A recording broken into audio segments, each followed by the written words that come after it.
Hi, my name is Eric Hall, and today I'm going to tell you a tragic story that led me to discover the most amazing invention that allowed me and other 68,964 Americans to generate insane amounts of electricity that eventually led to slashing our monthly power bill by 60%, 70%, or more in the shortest time.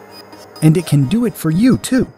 This brilliant innovation inspired from the new science division at NASA can easily keep your home warm and comfortable and fuel up any electrical devices, from small clocks to refrigerators or big plasma TVs around the clock, regardless of the weather outside, with minimum costs. Now, I'm sure your BS radar is already going like crazy. Please click on the link below the video to watch the full content, if you are interested. Yes, what I'm about to tell you will completely change your perspective on electricity consumption to your bones. This one-of-a-kind idea, developed and optimized by one of the most brilliant engineers in the field of renewable energy in one of the top facilities on Earth, can help any family anywhere to easily and affordably achieve the one thing every single American family craves for: being able to use cheap-as-dirt electricity around the clock with almost zero investment costs, no interruptions, and no hassle.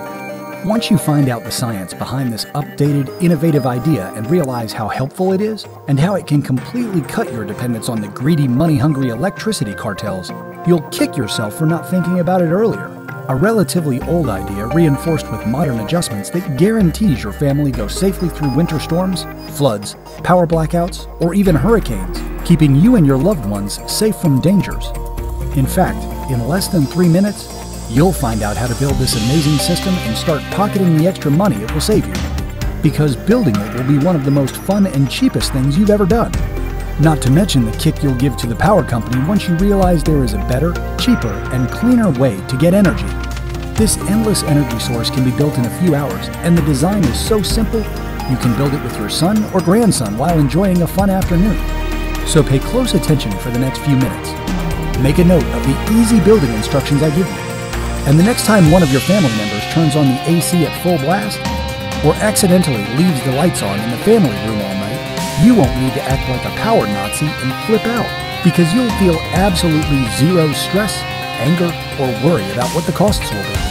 Honestly, I'm so excited for you to join the 68,964 Americans who have already used this exact same energy-saving method to free themselves from the clutches of big electric corporations.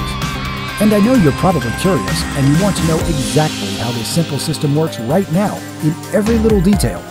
I'm sure you've never heard anything like this before, and in 6 minutes from now, you will be furious you ever sat around in darkness, waiting for electricity to come back on so you can watch your favorite show on TV, or spent boring hours over the phone, trying to find out when the lights will be back on.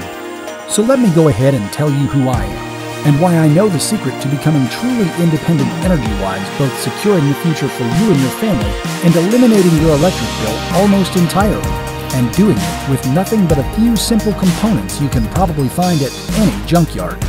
Like I mentioned before, my name is Eric Hall. I'm 58 years old, and I used to live in Malden, a town of some 200 people in Whitman County, Washington. I'm saying I used to live because maybe you've heard on the news about the wildfire that destroyed everything over there, including my home. 2020 was a tough year. Living in Malden, high energy bills were something I've been dealing with my entire adult life. And while I've certainly never liked having to pay $220 or more simply for keeping my appliances on, I've just always accepted that that's the way it goes. In the autumn of 2020, however, all of that changed. The story I'm about to tell is something I don't wish to my worst enemies. In the morning of September 7th, I headed towards work as usual and started my daily routine. Around 11 a.m., as I was working on a combine harvester that broke down across the creek, in the pines beyond the field to the west, smoke rippled into the sky. I immediately realized the pine trees were the fuel for a hellish fire. To make things worse, the usual northerly wind was the engine for it, and the creek was the road of destruction pointing directly at my hometown, Malden. I left work in a rush and drove home to my family to save them and anything we could. By the time I reached home, there was a wall of flames close to my backyard as far as I could see. I tried turning on the sprinklers to buy some time, but they were dead. Later, I realized I had no electricity to power them. Silly me. We stuffed everything we could into the car. Pictures with the kids, some money, and some jewelry, a lockbox, my son's school book, blankets. What can you take in a few seconds? But seemingly, within minutes, the smoke rounded the corner near the house, the sun turned dark red, and the air became suffocating. Sheriff's deputies, whose flashing lights could barely be seen through the smoke, blasted orders to evacuate through a speaker, and we left, praying to God we'd find at least part of our home when we returned. Luckily, we were able to go to my parents in Pine City, the next town.